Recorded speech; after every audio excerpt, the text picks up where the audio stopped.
신바람 사연 아파트, 오늘의 사연 시작하겠습니다. 안녕하세요. 제 말을 동네 개 짖는 소리만큼도 신경 쓰지 않으시는 어머님과 그런 어머님을 싸고드는 남편과 이혼했습니다. 지금도 그때를 생각하면 가슴이 쿵쿵 뛸 정도로 스트레스를 많이 받았어요. 이렇게 사연을 쓰는 것도 어디다 털어놓지 않으면 화병이라도 걸릴까 싶어서고요. 남편과 저는 직장에서 처음 알게 되었습니다. 저보다 2년 늦게 입사한 남편은 옆에서 보기에 일에 있어서 의욕도 넘치고 주변 사람들과 대인관계도 좋은 신입이었지요. 하지만 제가 느낀 건 딱 거기까지였고 이후로는 남편에게 큰 관심을 두지 않았네요. 제가 이욕심이 많기도 했고 애시당초 회사 내에서 연애 같은 건 안 할 작정이었습니다. 입사 당시 선배들이 말해주길 회사에서 사내 연애하는 걸 굉장히 안 좋게 생각한다며 웬만하면 남자는 밖에서 만나라고 했었거든요. 하지만 저와 달리 남편은 저에게 관심이 많았던 모양입니다. 처음부터 저한테 대놓고 들이대는 건 아니라서 잘 몰랐는데 언젠가부터 주변에서들 남편이 저에 대해 묻고 다닌다며 귀뜸을 해주더라고요. 그러다 제가 이직을 하게 되었고 남편도 그 소식을 들었나 봐요. 제가 마지막으로 출근을 했던 그날 옮기게 된 회사는 어디냐, 왜 이직하는 거냐 시시콜콜한 것들을 묻더니 이제 회사를 떠나는 거니까 우리 데이트해도 되지 않냐고 단도직입적으로 묻더라고요. 조금 지나치다 싶을 만큼 저돌적인 남편의 태도에 당황스러웠지만 동시에 이 남자 도대체 뭐지 싶어서 솔직히 좀 궁금했달까요? 그렇게 저희는 회사 동료가 아닌 남녀로서 데이트를 하기 시작했습니다. 남편은 자상하고 속이 깊은 사람이었기에 같이 있는 것만으로도 큰 힘이 되었습니다. 제가 너무 바빠서 자주 만나지는 못했지만 그래도 큰 다툼 없이 다른 연인들처럼 알콩달콩 예쁜 연애를 했어요. 그러다 사귄 지 1년이 되었을 무렵 남편에게 프로포즈를 받았습니다. 솔직히 말하자면 저는 그 자리에서 바로 좋다고 대답하지 못했네요. 남편을 사랑하는 마음과는 별개로 제 커리어에 대한 욕심 때문에 지금 바로 결혼을 하는 게 맞는 건지 쉽게 결정을 내릴 수가 없더라고요. 그런 저에게 남편은 실망한 기색을 보이기는커녕 든든한 울타리가 되어주겠다고 했습니다. 그리고 순진했던 저는 그 말 하나만 믿고 남편과 결국 부부의 연까지 맺었던 거지요. 결혼 전 남편과는 길다면 길고 짧다면 짧은 1년이란 시간을 함께 보냈지만 시댁 식구들을 만나지는 못했습니다. 제가 이직을 하자마자 남편과 연애를 시작했던 탓에 시댁 식구들까지 만나고 할 정신이 없었던 게 가장 큰 이유이지요. 참고로 이직을 해온 지금 직장은 동종업계에서도 5손가락 안에 들 만큼 경쟁력 있는 소위 잘 나가는 회사입니다. 그리고 저는 이곳에서 하루빨리 인정을 받아야 한다는 부담과 긴장 때문에 다른 일에는 도통 눈을 돌리지 못했고요. 그렇다 보니 본격적으로 결혼 준비를 하면서 한번 상견례 때 한번 본 게 전부입니다. 하지만 결혼식을 올리고 나서야 진작에 시부모님 되실 분도 몇 번 만나보고 어떤 집안인지 좀 살펴볼 거라는 후회가 들더군요.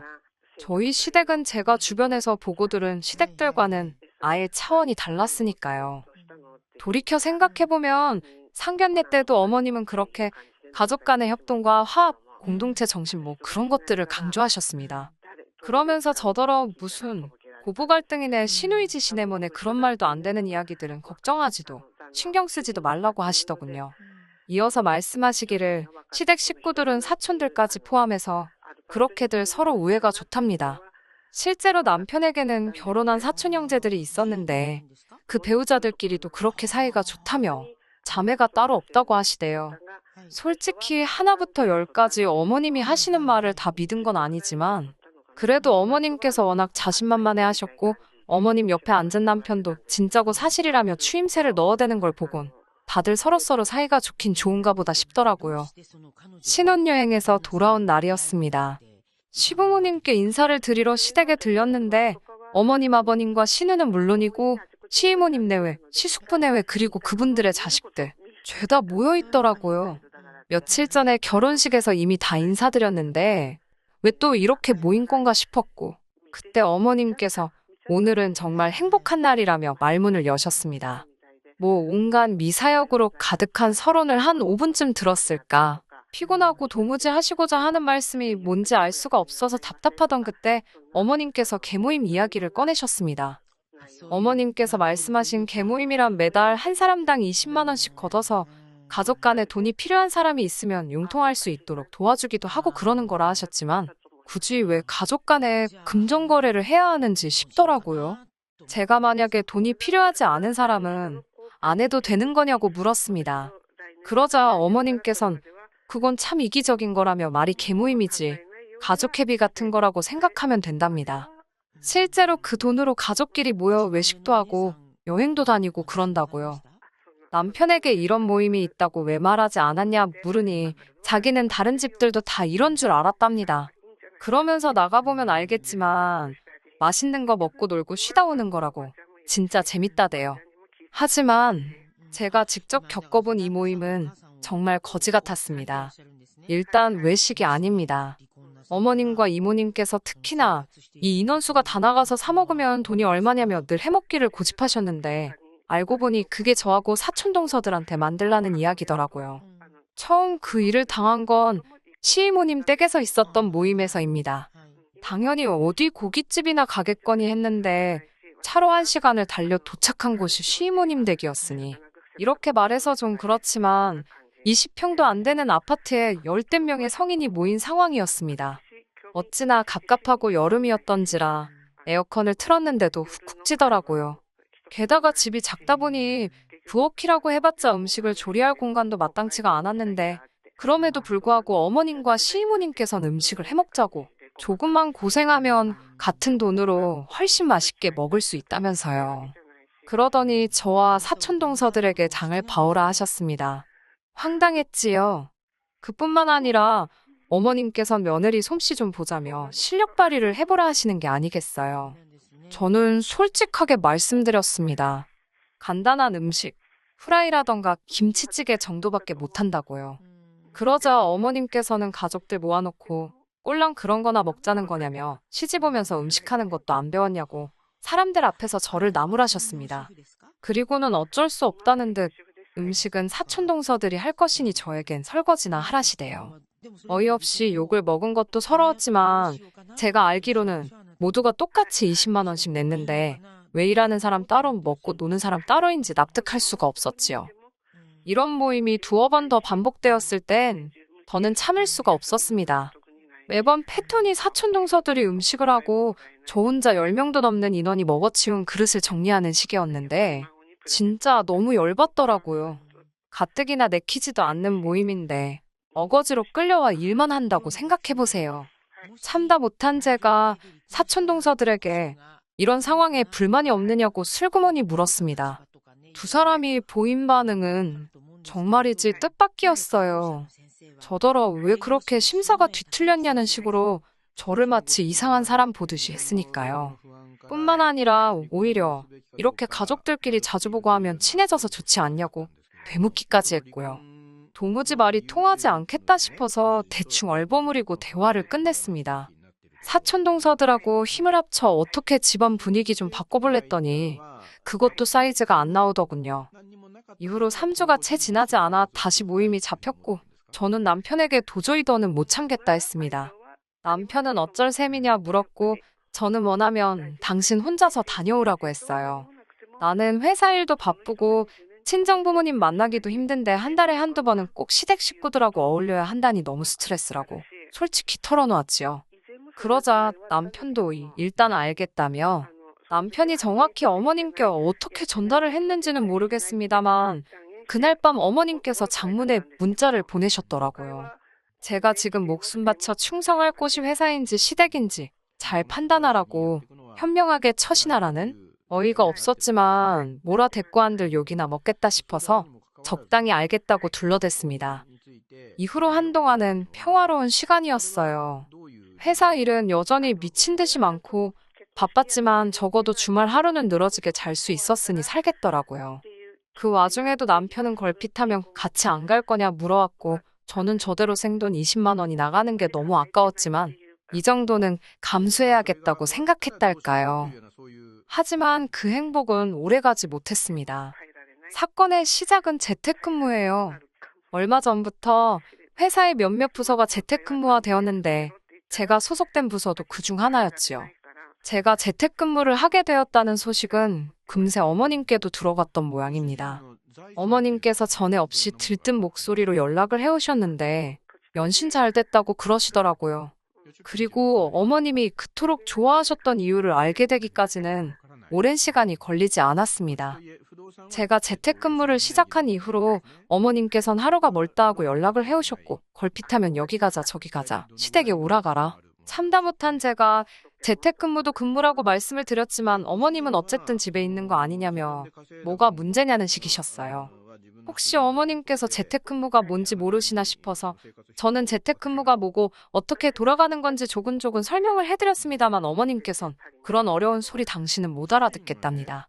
컴퓨터만 켜놓으면 쥐들이 어떻게 아냐고 우기시는데 저는 어떻게 설명해야 할지도 모르겠어서 집 밖으로 나가면 회사에서 돈을 안 준다고 그냥 그렇게 말씀드렸습니다. 그러자 어머님께서는 오기 싫다는 소리를 아주 어렵게도 한다면서 잘 알겠다고 저더러 핑계도 좋다고 빈정거리셨지요. 기분은 찜찜했지만 적어도 이 정도 했으면 어머님이 더는 저를 괴롭히지 않으실 거라 생각했습니다. 그런데 다시 한 2주쯤 지났을까 어머님께서 이번 개모임은 저희 집에서 하기로 했다고 통보를 해오셨어요. 저는 당연히 안 된다고 말씀드렸습니다. 집에서 일을 하다 보니 업무에 관련된 자료도 집에 너무 많이 와 있었고 이걸 지금 다 치울 방법이 없다고. 차라리 식당으로 가시면 제가 어느 정도 보태드리겠다 했습니다. 하지만 어머님께서는 너야말로 네 시애미 체면은 생각도 안 하냐면서 당신 형제들 보기가 남부끄럽답니다. 시이모나 시삼촌 자식들은 사위고 며느리고 다 와서 하하호 즐겁게 어울리다 가는데 저만 왜 이렇게 삐딱선을 타는지 모르겠다고요. 저는 연신 죄송하다 소리만 하면서 그래도 저희 집으로 오시는 건 안 된다고 말씀드렸습니다. 제 나름대로 강하게 선을 그었어요. 설마 무대뽀처럼 들이닥치는 건 아니시겠지. 그때만 하더라도 그 정도의 믿음은 있었지요. 하지만 설마 했던 일이 벌어졌습니다. 금요일 오전부터 몸이 너무 아파서 재택인데도 불구하고 병가를 낼 수밖에 없었습니다. 남편은 출장 중이었기 때문에 새벽에는 혼자 간신히 운전해서 응급실까지 다녀왔고요. 그래도 링거라도 한 방 맞고 온 덕분인지 토요일 11시쯤 되어서 간신히 눈을 뜰 수 있었고 뭐라도 먹어야지 싶어서 냉장고를 뒤적이는데 어머님께서 전화를 걸어오셨습니다. 1시간이면 도착하신다며 손님 맞을 준비를 하라나요. 황당하고 어이가 없는 상황에 뭐라 할 말도 없었지만 이대로 당할 수는 없었습니다. 무엇보다 당신 아들도 없는데 도대체 왜 저희 집에서 모인다는 건지 이해를 할 수가 없었지요. 시간을 확인할 새도 없이 남편에게 전화를 걸었습니다. 그런데 남편에게 상황 설명을 하니 무슨 재밌는 이야기라도 들은 듯 웃더라고요. 제가 장난하지 말고 빨리 어머님께 전화드려서 돌아가시라고 하라고. 지금 1시간 내로 수습할 수가 없다. 집도 너무 지저분하고 나 오늘 정말 아프고 피곤해서 음식 못한다고. 그런데 남편이 한다는 소리가 일단 진통제라도 먹으랍니다. 가족들을 헛걸음하게 할 수는 없지 않냐면서요. 남편이 진짜 말이라도 내가 어머님께 잘 이야기해보겠다. 일단 몸부터 챙겨라 이런 식으로 했다면 저희가 이혼까지 하는 일은 없었을 겁니다. 하지만 남편의 어이없는 반응에 저도 정말 화가 나더라고요. 저는 절대로 안 열어드릴 거라고 헛걸음 하시든지 말든지 나는 모른다고 분명히 안 된다고 했는데 왜 들이닥치시는 거냐고 소리를 질렀습니다. 남편은 왜 자기한테 난리냐며 그러면 저더러 알아서 막아보랍니다. 제가 안 열어드리면 자기가 비밀번호를 알려드릴 거라면서 일 크게 만들지 말라나요. 그리고 자기도 지금 출장 중이고 일하는 중이니 이런 일로 연락하지 말라대요. 식구들 챙기고 하는 건 며느리가 할 도리 아니냐면서요. 남편의 개소리를 듣고 있으니 내가 뭐에 씌어서 이런 인간이랑 결혼을 했나 싶은 회의감이 밀려왔습니다. 저는 일단 현관 비밀번호부터 바꿔버렸어요. 그리고 어머님께 전화를 드렸습니다. 제가 너무 아파서 안 된다고 하니 집에서 컴퓨터만 하는데 왜 아프냐며 전부터 제가 핑계가 많고 거짓말을 밥 먹듯이 한다며? 이런 쓸데없는 소리할 시간에 집이나 치우랍니다. 당신 얼굴에 먹칠하지 말라나요. 남편과 어머님 두 사람에게 쌍으로 싫은 소리를 들으니 기분이 어찌나 나쁘던지 분해서 이를 갈고 있는데 누군가 초인종을 누르더군요. 내다보니 아니나 다를까 어머님이셨습니다. 저는 죽은 듯이 아무런 소리도 내지 않았어요. 그러자 이번엔 현관을 두들기기 시작하셨습니다. 계속해서 인터폰으로 밖을 내다보는데 시부모님뿐만 아니라 그 많은 시댁 식구들이 다 왔더라고요. 어이가 없어서 정말 제 이야기는 귓등으로도 안 들으셨구나 싶어서 헛웃음이 다 나대요. 그때 급기야 삑삑삑삑 어머님께서 비밀번호를 누르시기 시작하셨습니다. 암만 시도하시면 뭐하나요? 제가 바꿔버렸는걸. 한다섯 번 틀리니까 현관에서 시끄러운 알람 소리가 울려대기 시작했고 급기야 옆집에서 인터폰을 한 건지 경비 아저씨까지 올라오셨더군요. 전 계속 아무 소리도 내지 않고 있었습니다만 어머님의 쩌렁쩌렁한 목소리 덕분에 상황이 어떻게 돌아가는지 파악이 다 되었습니다. 경비 아저씨께선 여기 거주하시는 분도 아닌데 이러시면 안 된다. 경찰 불러야 한다고 경고를 주고 계셨고 어머님은 내 아들 집이라며 고래고래 소리를 지르시고 그렇게 한 시간은 지났을까요? 신랑이 끝에 다들 포기하고 돌아가는 것 같았습니다. 그때 어머님께서 또다시 전화를 걸어오셨고 이번엔 받았지요. 어머님께서 다짜고짜 저더러 지금 이게 뭐하는 짓이냐며 욕을 하시길래 전 지금 집에 없다. 제가 분명히 오지 마시라 하지 않았냐고 받아쳤네요. 그러자 세상천지 저 같은 며느리가 어디 있냐며 저더러 패급 며느리랍니다. 공짜로 줘도 안 데려다 쓸 며느리라나. 그러면서 제가 당신 얼굴에 똥칠하고 식구들 시간 낭비하게 한괘심재라며 이번 회비로 100만 원을 내라시대요. 어이가 없어서 저는 어머님께 경찰 안 부른 걸 다행인 줄 아시라고 쏘아붙였습니다. 그리고 이튿날 출장에서 돌아온 남편은 이게 다 무슨 난리냐며 저에게 전후 사정은 묻지도 않고 밑도 끝도 없이 제 탓을 하기 시작했어요. 어머님이 아기가 있어서 그러신 것도 아니고 이제 제가 한 가족이 된 만큼 다른 식구들하고 친해졌으면 하는 마음에 그러시는 건데 그거 하나 못 맞춰드려서 이 소동을 일으키냐고요. 그런 남편에게 제가 친해지긴 뭘 친해지냐고 나는 가서 밥도 먹는 둥 마는 둥에 설거지만 하고 온다고 평일 내내 일하느라 힘들어 죽겠는데 그거 하루 쉬는 것도 시댁 식구들하고 불편하게 고생스럽게 보내는데 뭐가 친해지는 거냐고 소리를 질렀어요. 그러자 남편이 재수씨들은 아무 불만도 없다던데 거긴 맨날 생글생글인데 저만 왜 이러냐입니다. 회사에선 그렇게 묵묵히 맡은 일 잘하고 그래서 좋게 봤던 건데 왜 이렇게 불만이 많냐고 자기가 속았다나요? 그러면서도 이 개모임에 아무나 들어오는 거 아니라고 우리 가족이라는 걸 인정해주는 거라면서 영광스럽다 생각하면 안 되겠냐입니다. 영광 같은 소리 안에 저도 모르게 그런 말이 절로 나왔습니다. 남편도 그 소리를 들었는지 저더러 지금 뭐라 한 거냐면서 개모임에 있기 싫으냐입니다. 전 싫다고, 너무 싫다고 제발 좀 빼달라고 했어요. 돈도 내기 싫다고 돈 내고 일하고 내가 약 먹었냐고. 저도 화가 나니까 악을 쓰며 말하게 되더라고요. 남편이 한참 듣고 있더니 그럼 이혼하자입니다. 자기는 제가 이렇게 불만이 많고 가족 간의 불화를 야기하는 걸 가만히 보고 있을 수는 없다나요. 저도 에라 모르겠다 싶어서 그러자 했어요. 막말로 애가 딸린 것도 아니고 저도 손해볼 것 없었는걸요? 그렇게 남편과 완전히 갈라서게 되었습니다.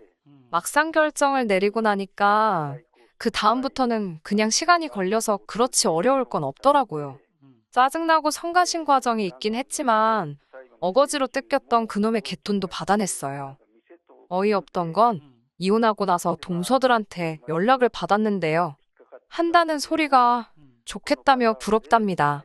못하면 니들도 들이받으라고 한 소리 해줄까 하다가 냅뒀습니다. 지 팔자 지가 알아서 하는 거지요 뭐. 저도 앞으로는 다시는 팔자가 꼬이지 않도록 정신 바짝 차리고 살아야겠어요.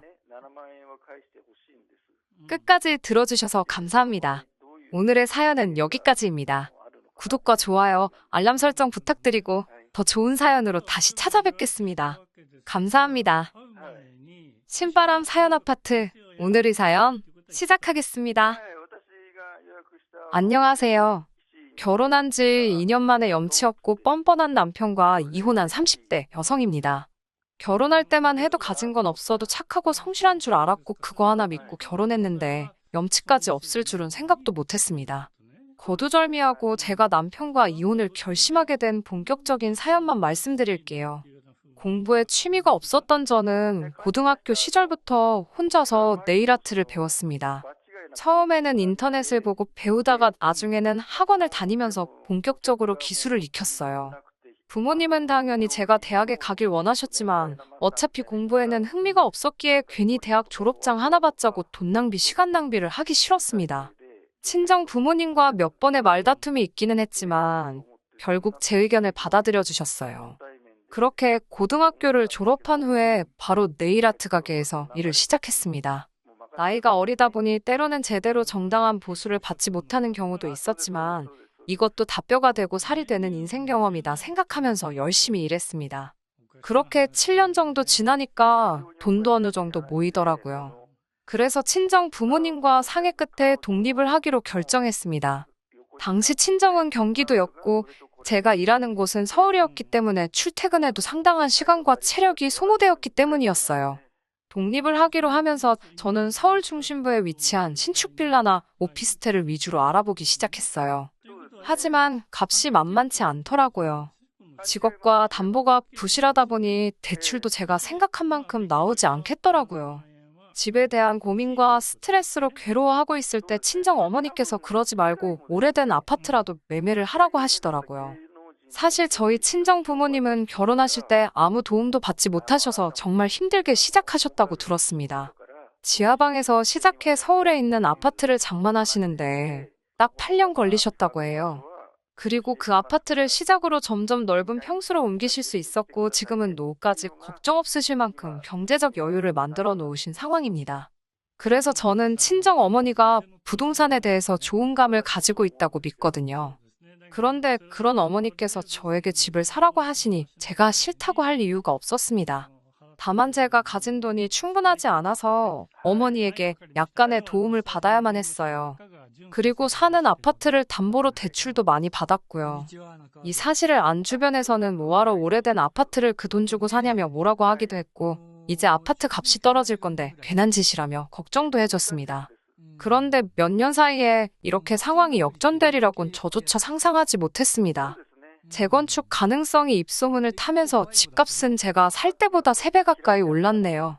상황이 이렇다 보니 오래된 집을 전세를 주고 그 돈으로 다른 신축 오피스텔에 전세로 들어가도 괜찮을 것 같았어요. 사실 혼자 사는데 20평은 좀 넓은 감이 있었거든요.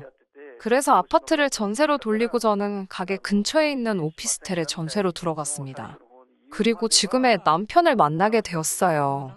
남편은 제가 일하는 가게에서 멀지 않은 곳에 위치한 중소기업을 다니는 평범한 직장인이었습니다. 1년 정도 연애하는 동안 크게 다투는 일이 없었기에 우린 서로 잘 맞는 사람들이구나 생각했어요. 그러니까 결혼도 결심할 수 있었고요. 한 가지 조금 마음에 걸렸던 건 직장 생활을 10년 가까이 한 사람치고는 모아둔 돈이 많이 없더라고요. 저야 적금한다 생각하고 아파트 대출 갚는데 대부분 써서 그렇지만 남편은 이유를 알 수는 없었습니다. 남편이 평소에 비싼 물건을 좋아하거나 돈을 펑펑 쓰는 성격도 아니었고 중소기업이긴 해도 어느 정도 규모가 있는 회사에 다니고 있었으니까요. 게다가 시댁도 형편이 그렇게 어려운 편은 아니었거든요.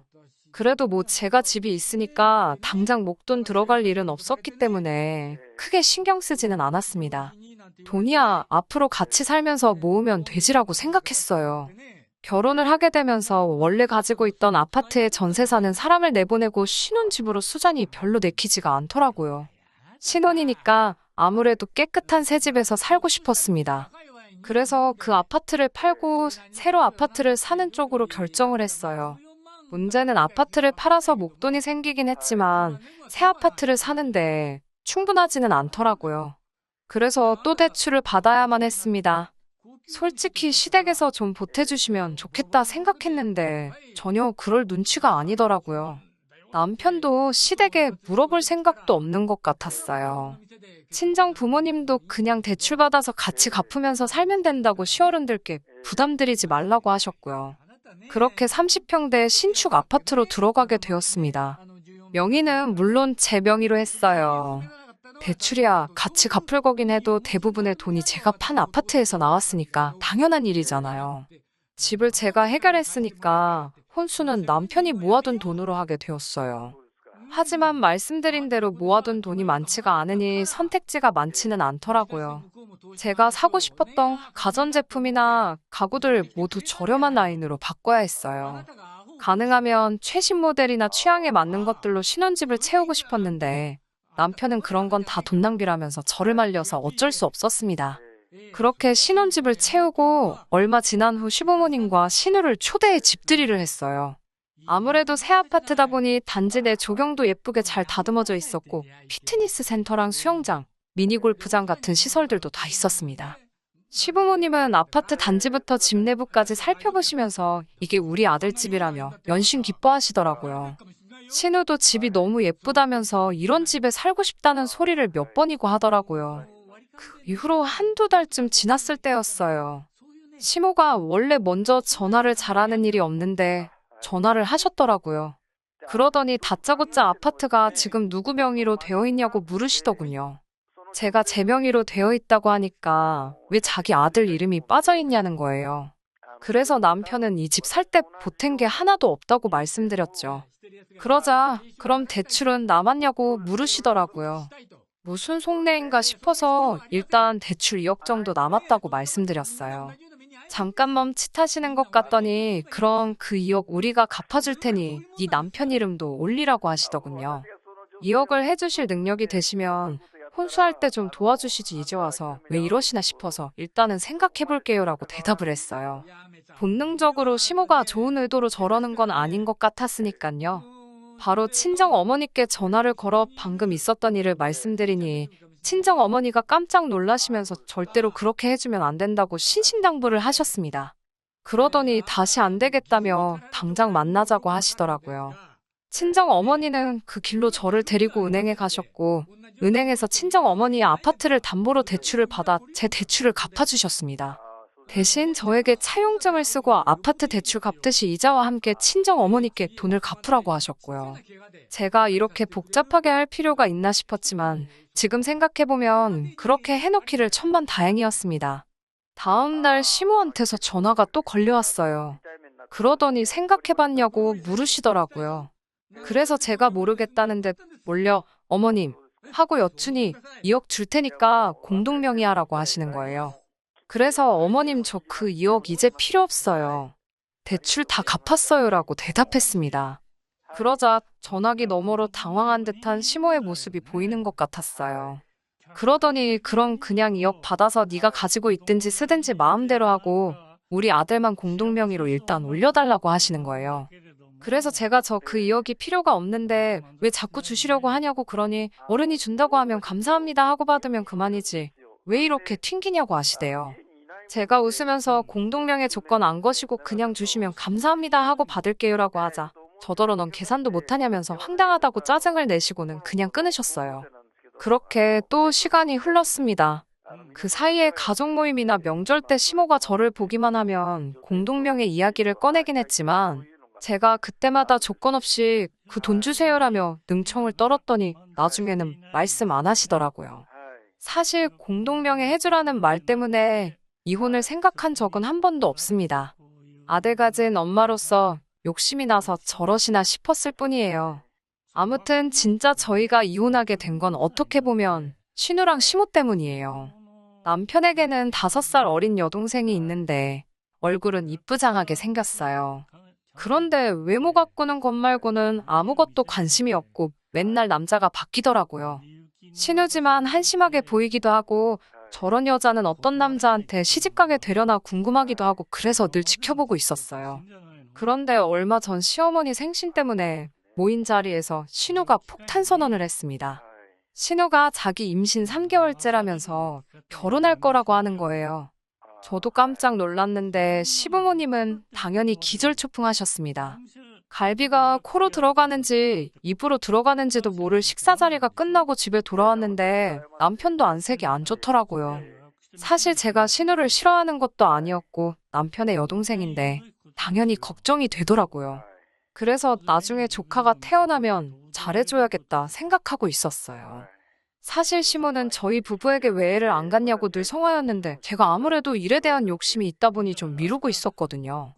결혼한 지 2년도 채 안 된 상황이기도 했고요. 아무튼 신우의 임신으로 온 가족이 난리가 나버렸어요. 그 이후로 신우가 결혼할 상대라면서 남자를 데리고 왔어요. 저와 남편도 그 자리에 함께 있었고요. 그런데 남자가 직업도 없고 모아둔 돈도 없다고 했어요. 심지어 신우보다도 어렸고요. 그래서 저희가 그럼 앞으로 둘이 어떻게 같이 살 거냐고 하니까 남자 쪽에서 자기는 생각 안 해봤는데 저희 신우가 매달려서 온 거라고 자기 집에서는 아무것도 못 도와준다고 했다면서 거의 배째라는 식이더라고요. 시부모님도 이 입이 떡 벌어져서는 아무 말도 못하시고 남편이나 저도 뭐라고 말을 해야 할지 감도 안 잡혔어요. 그렇게 남자가 돌아가고 나서 신우가 울고불고 난리가 났습니다. 시모도 신우에게 미쳤다면서 뭔 정신으로 저런 남자를 만난 거냐고 소리를 치고 신우는 그 와중에 아기가 듣는다며 말 조심하라고 난리고 집안이 온통 쑥대밭이 되어버렸어요. 그날 이후로 먼저 물어보기도 뭐해서 그냥 남편 통해서 상황만 어림짐작하며 있었습니다. 솔직히 일이 바빠서 신우 일에 신경을 쓸 틈도 없었고요. 그러다 모처럼 신우에게 전화를 받았습니다. 신우는 저에게 언니 바쁘냐면서 혹시 시간 될 때 커피 한 잔 할 수 있냐고 묻더라고요. 저는 느낌적으로 돈 이야기를 하려고 하나 싶더라고요. 그래, 얼마나 힘들면 나한테 돈을 빌려달라고 하나 싶어서 100만 원이 최대라고 스스로 가슴에 새기며 자리에 나갔습니다. 그런데 막상 카페에 도착하니 신우 혼자가 아니었어요. 시부모님도 같이 나오셨더라고요. 그러면서 저에게 요즘에는 가족들끼리 커피 마시러 많이들 나온다고 하더라며 그래서 불렀다고 하시는 거예요. 당연히 거짓말인 거 알고 있었지만 그래도 도대체 얼마를 빌려달라고 하려고 이러나 싶어서 가만히 듣고 있었습니다. 시모는 처음에는 일은 어떠냐, 제 건강은 어떠냐 이런 가벼운 질문으로 제 기분을 떠보려고 하는 것 같았어요. 그렇지만 제 정신은 온통 돈 이야기 나오면 딱 100만 원만 빌려줘야지 이 생각만 하고 있었습니다. 그런데 갑자기 시모가 지금 사는 집은 어때? 괜찮니라고 묻더라고요. 그래서 제가 네, 좋아요라고 하니까 갑자기 제 손을 딱 잡으면서 우리가 너한테 정말 이런 부탁은 안 하고 싶은데 부탁 한 번만 하자고 하시는 거예요. 저는 손을 빼면서 무슨 일이신데요라고 묻자 신우가 다짜고짜 우는 게 아니겠어요. 시모는 저에게 그때 그 2억 이야기를 다시 꺼내면서 그 2억 너 줄게 공동명의 안 해줘도 되니까 대신 그 아파트에 우리 딸 2년만 살게 해주면 안 되냐는 거예요. 그래서 제가 그게 무슨 소리냐고 하니까 2억이면 그래도 괜찮은 빌라나 오피스텔 전세는 구할 수 있지 않냐면서 저랑 남편더러 거기 가서 살고 저희 집을 신우 살게 잠깐 내주라는 거예요. 저희는 애가 없으니까 둘이서 어디서든 살 수 있지 않냐면서요. 그래서 제가 멀쩡히 제 집이 있는데 왜 제가 남의 집 전세를 살아야 하냐고 그랬어요. 제가 왜 이사를 가야 하냐고요. 저희 부부가 살 수 있는 집이면 신혼에도 살 수 있는 집 아니냐고요. 그러자 우리 딸은 애가 있고 너희는 애가 없지 않냐면서 아기를 키우려면 좋은 환경에서 키워야 해서 그렇대요. 그래서 제가 시부모님께 이런 무리한 부탁은 서로 불편하니까 안 하셨으면 좋겠다고 딱 잘라서 말했어요. 그러자 신우가 카페 사람들 다 들을 만큼 큰 소리로 울면서 언니 정말 너무하다고 저는 언니를 친언니처럼 생각했는데 어떻게 이렇게 매정하냐고 따지는 거예요. 그래서 제가 신우에게 아가씨 양심의 손을 얹고 다시 말해봐요. 언제 아가씨가 나를 친언니처럼 따랐다는 거예요. 그리고 시모에게 어머님도 이러시는 거 아니에요. 저희 결혼할 때 돈 한 푼도 안 보태주시고서는 나중에 아파트 공동명의 해주라며 계속 필요 없다는데 돈 받고 공동명의 이야기 꺼내셨잖아요. 여기서 아무도 제가 힘들 때 신경 써준 사람 없는데 왜 이제 와서 저한테 이러시는 거예요? 라고 조목조목 따졌습니다. 카페 안 사람들 사이에서도 웅성웅성 소리가 나오기 시작하니까 당황한 시모랑 신우가 저에게 너 진짜 찔러서 피 한 방울 안 나오겠다며 못됐다고 그러대요. 한 가족끼리 네 거 내 거가 어딨냐면서 내가 너 그냥 나가달라는 것도 아니고 2억 준다니까라면서요. 저도 이제 에라 모르겠다 싶어서 그 2억 타령 좀 그만하시라고요. 그 2억 신우 주고 신우더러 알아서 애 키우고 살라고 하세요. 제가 애 가지라고 한 것도 아닌데 왜 저한테 그러시냐고 저도 딱 잘라 말하고 카페에서 나와버렸습니다. 집으로 돌아오는데 생각할수록 화도 나고 짜증도 나고 왜 내가 미안한 기분이 드는지 그것마저도 승질이 나 죽겠더라고요. 왜 서로 불편하게 그런 이야기를 꺼내는 건지 도무지 이해할 수가 없었고요. 그런데 현관을 열고 딱 집 안에 들어서자 신발도 벗지 못한 저에게 남편이 고함을 치더라고요. 못된 여자라면서 어떻게 시댁 식구들이 그렇게 힘들게 부탁을 하는데 사람들 앞에서 개망신을 줄 수가 있냐고요. 제가 어이가 없어서 말없이 남편을 쳐다보니까 또 우리 엄마가 공동명예 해주라고 2억도 준다고 그렇게 부탁하는데 홀딱 가서 대출 갚고 우리 엄마 입 닫으라고 그랬지. 내가 그거 모를 줄 아냐면서 저더러 매사 돈 가지고 시댁 무시하는데 진짜 너 같은 여자 정 떨어진다고 그러더군요. 순간 내가 이런 소리까지 들으면서 뭐하러 이런 인간이랑 살아야 하나 싶었습니다.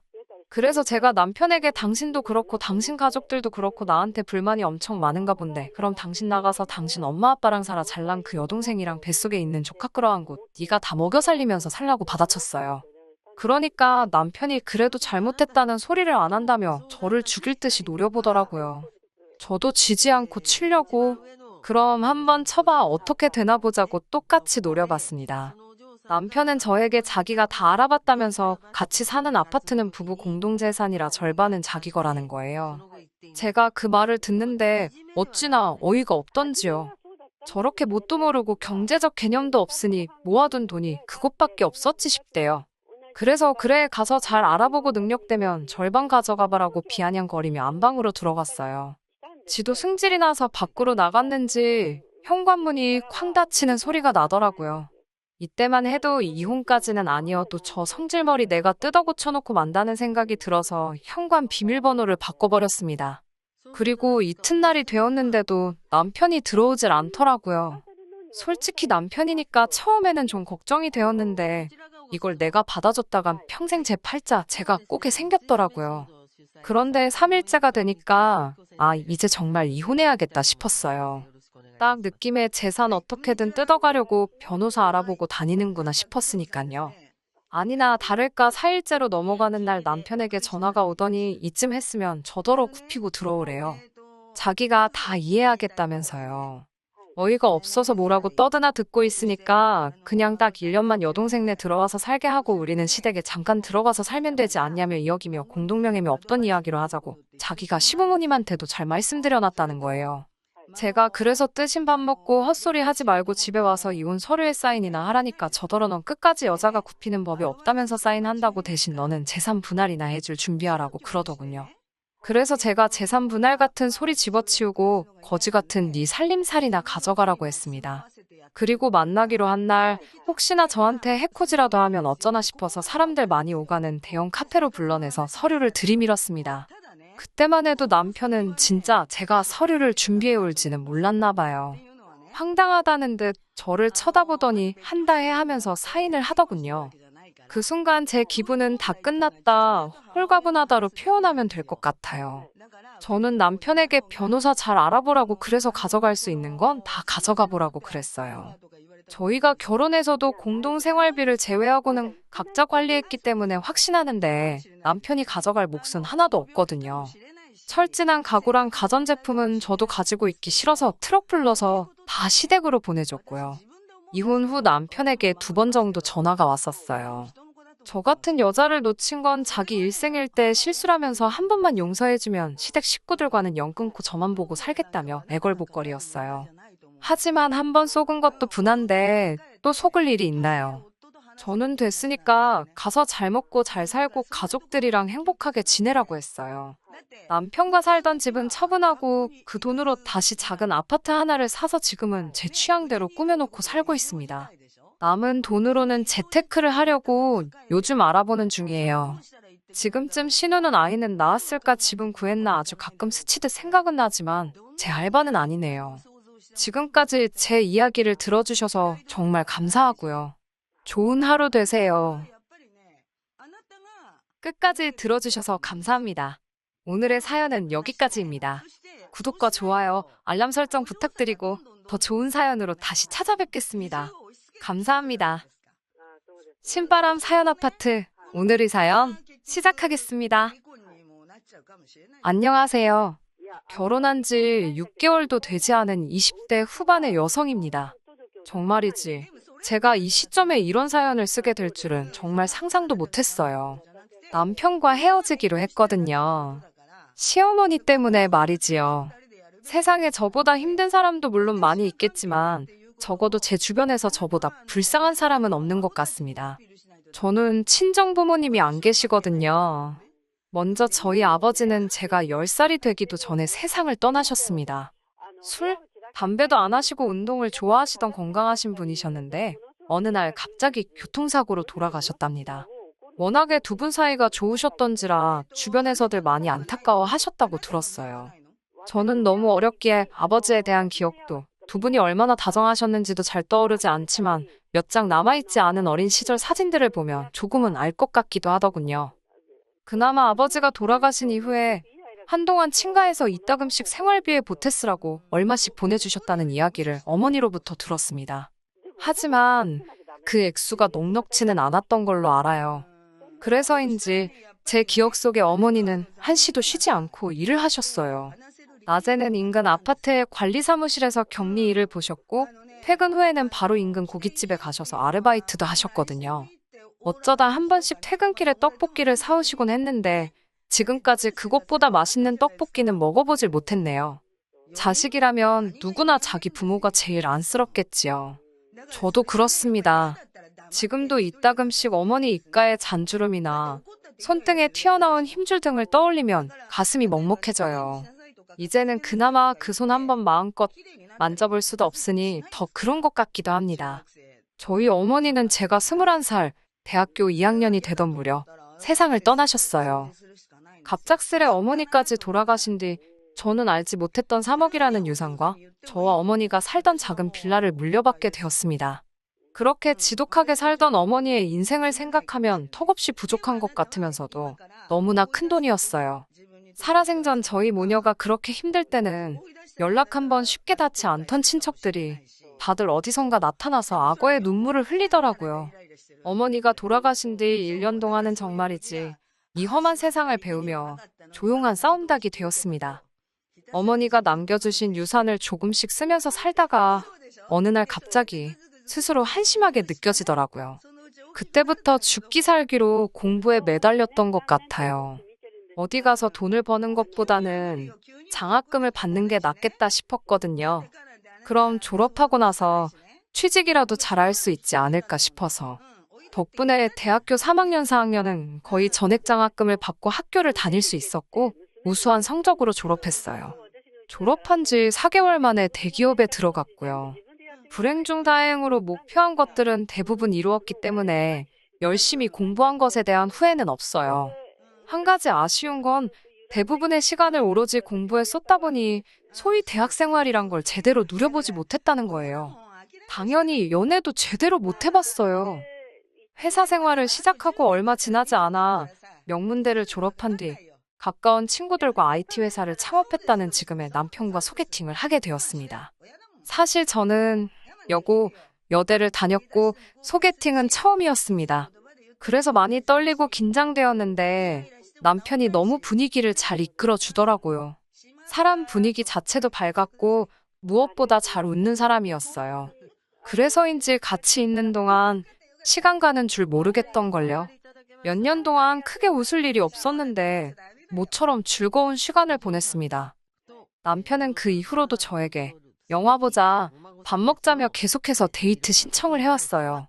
남편이 저에게 적극적으로 다가올수록 기쁘기도 하면서 걱정도 되더라고요. 이 사람은 내가 부모님이 안 계신 걸 모를 텐데 안다면 어떤 반응을 보일지 몰랐으니까요. 더 좋아지기 전에 말해야 한다는 생각이 들었지만 용기가 나질 않았어요. 그렇게 3개월 정도의 시간이 흘렀을 무렵 남편이 자기 부모님께 저를 소개하고 싶다더라고요. 비록 사귀자는 말은 없었지만 저를 여자친구라고 생각하고 있었나 봐요. 그제서야 저는 남편에게 사실대로 털어놓았습니다. 아버지는 제가 아주 어렸을 때 돌아가셨고 어머니도 제가 20살이 조금 넘었을 때 세상을 떠나셨다고요. 남편은 한동안 말이 없었습니다. 약간 충격을 받은 표정이었어요.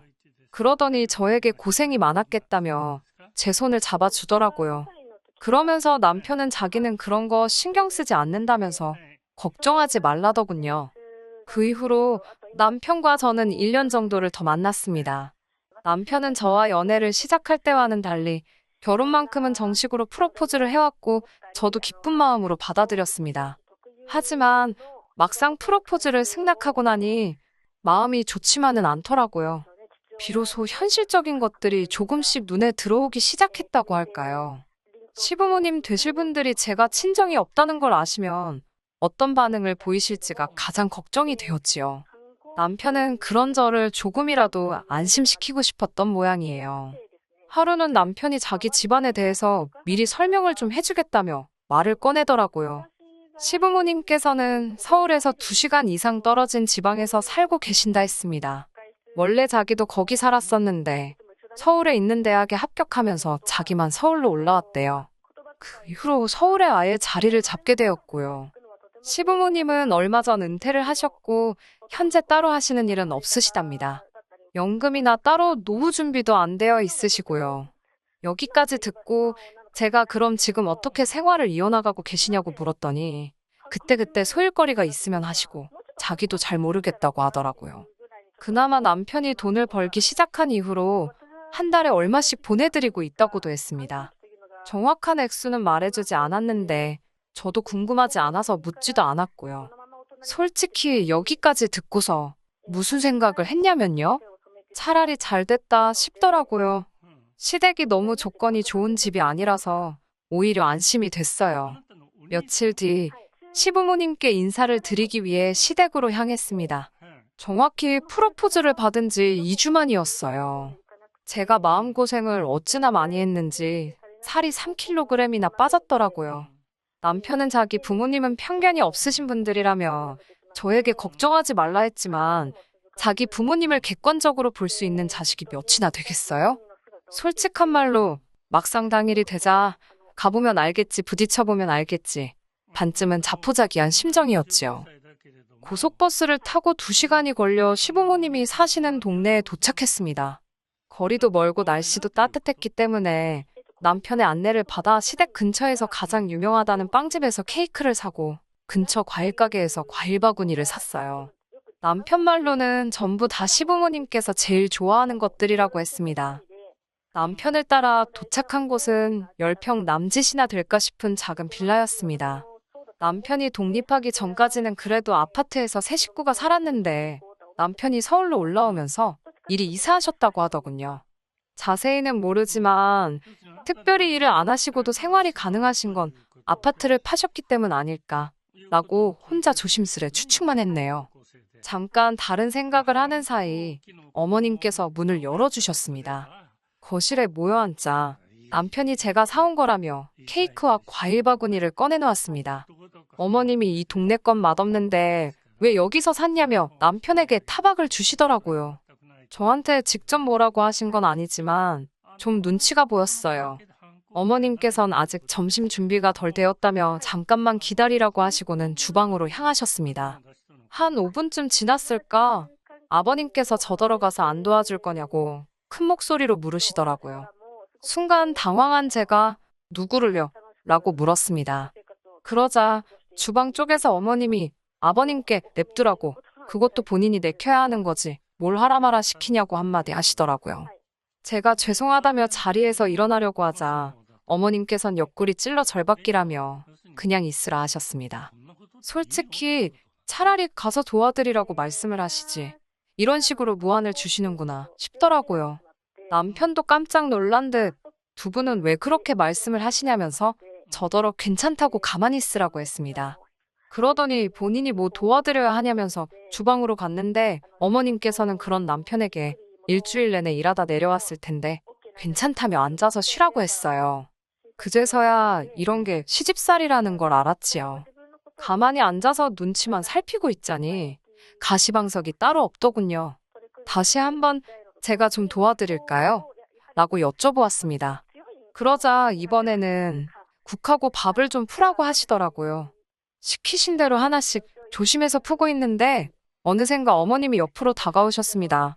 얼마간 제가 하는 걸 지켜보시더니 뭔가 성에 차지 않으셨나 봅니다. 이유를 말씀도 해주지 않으시고 제가 보는 앞에서 전부 다 비워내고 처음부터 다시 하시더라고요. 민망하기도 하고 어찌할 바를 모르겠기에 시어머니 손끝만 바라보고 있는데 어머니께서 너네 엄마는 이런 것도 안 가르쳤냐고 물어보셨습니다. 갑자기 어머니 이야기가 나오니까 짧은 순간이지만 당혹스러웠습니다. 어떻게 대답해야 할지 모르겠던 찰나에 아버님께서 빨리 좀 먹자며 부엌으로 들어오셔서 나름 고비를 넘길 수 있었어요. 밥을 먹는데 혀끝에서 느껴지는 게 밥알인지 모래알인지 도통 모르겠더라고요. 그때 어머님께서 저에게 질문을 하시기 시작하셨습니다. 학교는 어디 나왔고, 제 직업은 뭐고, 돈은 얼마나 버는지 그런 것들이요. 여대를 나왔고, 현재 대기업을 다니고 있다고 했습니다. 어머님은 시큰둥한 반응을 보이시더니 사실 당신은 저도 알다시피 아들이 명문대를 나왔기 때문에 며느리도 비슷한 수준을 맞길 바라셨답니다. 그렇지 않아도 죄다 공무원이나 교사, 약사 같은 선자리만 들어왔는데 그나마도 당신 성에 안 차서 죄다 물렸다나요. 그런데 막상 아들이 평범한 회사원을 데려와서 좀 김샜고 실망이라 하셨습니다. 당사자 면전에다 대놓고 그런 말씀을 하시니 저도 사람인데 기분이 좋지는 않았습니다. 솔직히 제가 친정이 없어서 그렇지 학교나 직장을 봤을 때는 그렇게 처지는 조건도 아니라고 생각했는데 말이에요. 결국 어떻게 반응해야 할지 모르겠어서 애꿎은 밥알만 꾸역꾸역 입안에 밀어넣고 있었습니다. 남편도 쓸데없는 말씀하시지 말라며 어머님을 말리고 있었고요. 그리고 정말 피하고 싶었던 대화 주제가 나왔습니다. 아버님께서 부모님은 뭐 하시는 분들이냐고 물어보셨어요. 저는 두 분 다 돌아가셨다고 솔직하게 말씀드렸습니다. 감출래야 감출 수 있는 것이 아니었으니까요. 그러자 어머님께서는 깜짝 놀란 표정을 지으시더니 사고인지 아니면 병인지 물으셨습니다. 솔직히 처음에는 무슨 말씀을 하시는 건지 제대로 알아듣지를 못했어요. 그러자 아버님께서 아파서 죽었냐고 아니면 뭐 다쳐서 죽었냐고 그러시는 거예요. 호통치듯 물어보셔서 깜짝 놀랐고 아버님의 거친 말씀에 마음이 아팠습니다. 아무리 본인 일이 아니라지만 너무 무신경하게 말씀하시는 모습에 솔직히 실망스러웠어요. 저는 아버지는 사고로 돌아가셨고 어머니는 병으로 돌아가셨다고 말씀드렸습니다. 그러자 유전병이냐고 물어보셔서 그건 아니라고 하니 시간 되는 대로 건강검진을 받아서 그 서류를 보여달라고 하시더군요. 씁쓸했지만 시부모님 입장에선 찝찝하시면 그런 소리를 하실 수도 있겠다 생각하고 애써 이해해드리려고 했습니다. 하지만 곧이어 어머님께서 저를 쳐다보시더니 어쩐지 그래서 처음부터 뭔가 다 내 마음에 안 들었구나. 지금 보니까 엄마 없는 티가 난 거네 라고 하셨습니다. 순식간에 식사 자리에는 어색한 공기가 맴돌았고 제가 먼저 죄송하다 말씀드리고 자리에서 일어났습니다. 집으로 돌아와 한참을 울었습니다. 제 노력으로 어떻게 할 수 없는 일이라 더 슬프고 억울했어요. 그때 모르는 번호로 전화가 걸려왔습니다. 전화를 받으니 어머님이셨어요. 아까는 당신이 말씀이 심하셨다며 사위 사랑은 장모라는데 장모 사랑도 못 받을 아들이 안 됐다는 생각에 당신이 실언을 하셨답니다. 그래도 덕분에 당신은 평생 아들 며느리 옆에 실컷 끼고 살게 생겼다며 저더러 잘 지내보자고 하시더라고요. 갑자기 어머님의 달라지신 태도에 당황스럽기는 했지만 그때는 어떤 의심보다는 그저 기쁘기만 하더라고요. 저는 어머님의 전화를 결혼의 허락으로 받아들였고 잘 부탁드린다고 말씀드렸습니다. 어머님께서는 저더러 그동안 고생 많았겠다며 앞으로 잘 지내보자 하셨고요. 그때만 해도 저는 두 분 다 말씀은 괄괄하게 하셔도 속은 따뜻한 분들이시구나 그렇게 생각했습니다. 제가 친정이 없으니 처음 시댁에 인사간 날이 상견례를 대신한 것이 되었습니다. 결혼식은 저를 배려한다는 이유로 가까운 친지들과 지인들만 불러서 올렸습니다. 그나마 얼마 들어온 축의금도 싹 걷어서 가져가시더라고요. 당신들이 뿌린 돈이 다시 들어온 거라는 이유로요. 정작 하객들 대부분은 남편 때문에 온 사람들이었지만요. 하지만 크게 개의치 않았습니다. 애시당초 남편과 결혼을 약속할 때 시부모님이 가지신 게 많이 없다는 걸 알고 있었으니까요. 결혼식까지 올리고도 결국 제가 남편과 헤어질 결심을 하게 된 이유는 바로 집 문제 때문입니다. 제가 남편과 결혼을 약속했을 당시 저는 남편에게 제 재산을 투명하게 공개했습니다. 바보 같다고 생각하실 수도 있지만 제가 친정이 없어서 자격지심이 있었는지 그래도 내가 돈은 좀 있다고 어필을 하고 싶었나 봐요. 지금이라면 안 그랬을 텐데 그때는 또 지금보다는 어리기도 했고 순진했었어요. 반면에 남편은 창업을 한지 얼마 안 돼서 돈이 많이 없기는 했습니다. 그래도 수익이 나고 있었고 전망이 밝았으니까 결혼을 약속한 거예요. 물론 시댁에서 도움을 받을 거라는 기대는 조금도 없었습니다. 원래는 결혼식을 올리기 전에 어떻게든 집을 먼저 구하고 싶었는데 매물이 워낙 없어서 결국 결혼식을 먼저 올려야만 했어요. 다행히 인터넷에 보니까 3개월에서 6개월짜리 단기 오피스텔 월세도 있더라고요. 그래서 일단은 단기 월세로 살면서 시간적 여유를 갖고 집을 구하자고 했습니다. 그러면 남편도 그 사이에 돈을 좀 더 모을 수도 있고 여러모로 저희 둘한테 유리하겠다 싶었고요. 하지만 어머님께서는 저에게 왜 친정어머니가 물려주신 유산으로 집을 사면 되는 걸 괜히 쓸데없이 월세에 돈을 낭비하냐며 걸핏하면 전화를 거셔서는 화를 내셨습니다. 제가 회사에서 일하고 있을 시간인 걸 뻔히 아시면서도 시도 때도 없이 그러시더라고요. 몇 번 당하고 난 뒤에는 솔직히 어머님 번호만 봐도 심장이 두근거리고 토할 것 같은 기분이 들기 시작했어요. 그래서 일부러 전화를 안 받기도 했네요. 그러자 한 번은 아버님께서 그러다 네 시부모 죽었다는 소식도 다음날 들을 거냐며 한 소리 하시더라고요. 이때는 정말 야속하단 생각이 들었습니다. 남편이 저 대신 아버님한테 무슨 말씀을 그렇게 하시냐고 한 소리 하니까 아버님은 그냥 별뜻 없이 하신 말씀이라더군요. 아무튼 어머님께선 자꾸만 저더러 일단 친정어머니가 주신 돈으로 집을 사라고 하셨습니다. 너네 엄마가 이럴 때 쓰라고 물려줬겠지. 어디다 쓰라고 물려줬겠냐면서요. 결국 어머님 등살에 못 이겨 친정어머니의 유산과 빌라를 판 돈까지 합쳐 서울에 있는 아파트를 샀습니다. 시부모님께서는 부부가 살 집이니까 공동명의를 해야 한다고 성하셨어요. 전 내키지 않았지만 시부모님 등살에 어쩔 수 없이 그렇게 하기로 했고요. 그런데 지금 생각해보면 하늘에 계신 부모님이 절 도와주신 것 같습니다. 아파트 계약날 남편에게 갑자기 일이 생겨서 못 올 것 같다며 연락이 왔어요. 아파트를 팔기로 한 사람은 제가 아니어도 사려고 하는 사람이 많다면서 완전 배째라는 식이었고요. 그래서 일단은 제 단독 명의로 아파트를 사야만 했습니다. 그때만 해도 남편이나 저나 이렇게 헤어지게 될 줄 몰랐기 때문에 단순히 나중에 시간 될 때 공동 명의로 바꾸면 되겠지라고 생각했어요. 지은 지 얼마 되지 않은 아파트였기 때문에 간단히 도배와 마루 정도만 교체한 뒤 이사를 했습니다. 그런데 이사하고 일주일쯤 지난 주말 아침 시부모님께서 양손 가득 짐을 싸들고 오셨더라고요. 남편은 당혹스러운 표정으로 현관에서 시부모님과 대치 중이었습니다. 저는 들은 바는 없었지만 그래도 시부모님을 현관에 서 계시게 할 수는 없었기에 일단 들어오시라 했습니다. 매실차를 내어드리고 무슨 일로 오셨는지 여쭤보았어요. 그러자 두 분께서는 나이가 드니 몸도 여기저기 안 아픈 곳이 없다면서 당분간 여기 지내시면서 아들 며느리한테 대우 좀 받으셔야겠다고 하셨습니다. 생각지도 못한 시부모님의 말씀에 당혹스러웠지만 그렇다고 먼 길 올라오신 두 분을 바로 돌려보낼 수도 없는 노릇이었지요. 일단 기왕 올라오셨으니 한 일주일 쉬고 가시라 했습니다. 그런데 그날 오후부터 어머님께서는 잘난 당신 아들이 서울에 집을 마련했다며 지인들에게 전화를 돌리기 시작하셨습니다. 그뿐 아니라 집들이를 한다며 몇몇 분들은 초대도 하셨고요. 저에게 오라고 했다가 못 오게 하면 당신 체면이 서질 않으니 손님들이 오는 날은 회사에 휴가를 내던 어떻게 해서라도 손님 맞을 준비를 하라고 하셨습니다. 그제서야 뭔가 단단히 잘못되어 가고 있다는 생각이 들었어요. 결국 고심 끝에 어머님께 이번 한 번은 제가 어머님 체면도 있고 아니 손님들이 오실 때 자리를 피해드리겠다 했습니다. 하지만 여기는 저희 둘이 사는 집인 만큼 앞으로는 꼭 연락하고 오시고 마음대로 어머님 손님이든 아버님 손님이든 부르지 마시라고 말씀드렸어요.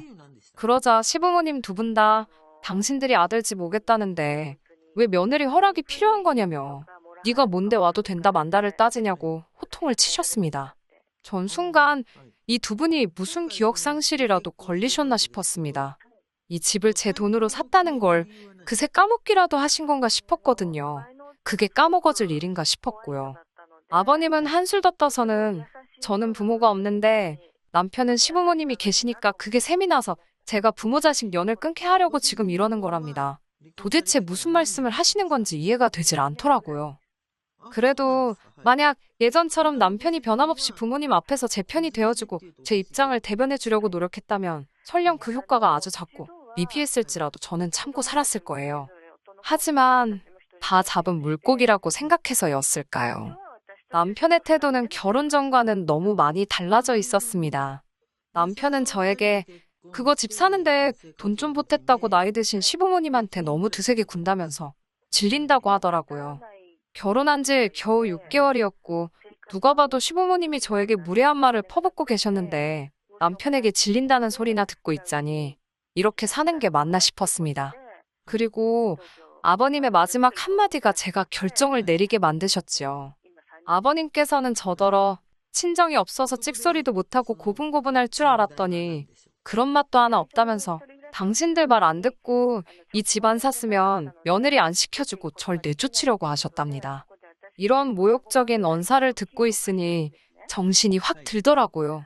마치 제가 친정어머니가 남겨주신 유산을 가지고 이 집에 팔려오다시피 시집을 온 것 같았고 갑자기 이 결혼 생활이 치욕스럽게 느껴졌습니다. 제가 왜 그동안 시부모님의 막말을 참았던 걸까요? 아버님이 저한테 막말을 하신 것처럼 저도 똑같이 돌려드렸습니다. 저도 남편 전망 좋고 잘난 남자인 줄 알고 결혼했는데 지금 보니까 별 볼 일 없어서 너무 후회된다고요. 어머님, 아버님이나 저나 서로 손해보는 장사한 것 같은데 서로 물리자고요. 그러자 어머님께서는 그러면 이 아파트 공동명이니까 팔아서 반 주고 헤어지랍니다. 이 말을 듣고 전 정말 어이가 없었어요. 그런데 남편은 저한테만 못하는 소리가 없다면서 지금 당장 시부모님한테 사과하랍니다. 제가 남편에게 못할 말은 네 부모가 나한테 훨씬 많이 했다고 너도 귀 두 개 똑바로 달려있으면 다 들었을 거 아니냐고 그랬지요.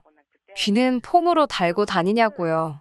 이런 제 모습을 처음 본 남편이 충격을 받은 듯 했지만 전 개의치 않고 어머님께도 한마디 했습니다. 어머님도 양심 좀 챙기시라고요. 능력 좋은 아들이 서울에 집을 마련했다고요.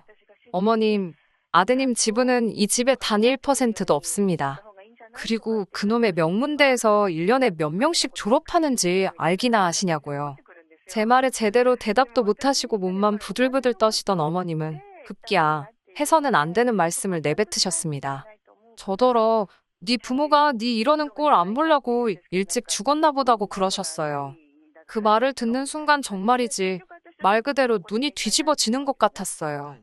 마음 같아선 당장이라도 위아래 할 것 없이 어머님 입을 한 대 때려드리고 싶더군요.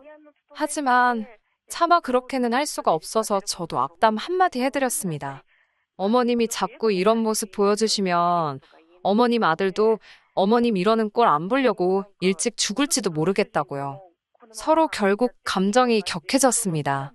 저는 남편한테 양심이 있으면 네 부모 데리고 당장 내 집에서 꺼지라고 했어요. 어머님은 공동명의의 네 집 내 집이 어딨냐며 남편더러 나가긴 우리가 왜 나가냐며 버티라 하셨습니다. 남편이 그제서야 공동명의 설정을 아직 못했다고 이야기했고 어머님은 당황하고 실망하신 기색이 역력했어요. 그러더니 하신다는 소리가 공동명의 대신 위자료 달랍니다. 친정도 없는 며느리 유산 보고 결혼시켰는데 이런 뻔뻔한 경우가 어디 있냐며 소리소리를 지르더라고요. 전 법대로 하라고 했고요. 소리만 지르면 뭐 다 되나요? 결국 제 생각대로 애시당초 유산으로 받은 재산인데다가 혼인신고도 되어 있지 않았기에 남편 몫으로 돌아갈 건 단 1원도 없었습니다. 게다가 그 짧은 기간 동안 부동산 시장이 엄청 활발했던 터라 제가 사놓은 아파트가 그새 가격도 제법 올랐더라고요. 저희 시어머니는 나중에는 얼마나 마음이 급해서 그런 건지 그게 다 자기 덕이라며 집값이 상승한 부분만큼은 자기에게 줘야 된다는 말도 안 되는 억지를 쓰셨지만 당연히 효과는 없었지요. 결국 그로부터 얼마 지나지 않아 저와 남편은 헤어졌습니다. 그나마 불행 중 다행으로 서류 한 장 얽힌 게 없었기에 모든 것이 워낙에 수월하게 정리되었습니다. 돌이켜 생각해보면 결정적인 순간마다 번번이 하늘에 계신 부모님이 저를 지켜주셨던 것 같아요. 지금은 남편이 밉고 그런 감정은 남아있지 않습니다. 그저 가끔씩 나에게도 고민을 털어놓거나 아프다고 투정을 부릴 수 있는 친정이 있다면 얼마나 좋을까 싶어요. 다시 혼자가 되어버렸다고 생각하니 씁쓸하긴 하네요. 하지만 하늘에서 절 지켜보고 계실 부모님을 위해서 다시 한번 기운내 열심히 살아보려고요. 끝까지 들어주셔서 감사합니다. 오늘의 사연은 여기까지입니다. 구독과 좋아요, 알람 설정 부탁드리고 더 좋은 사연으로 다시 찾아뵙겠습니다. 감사합니다.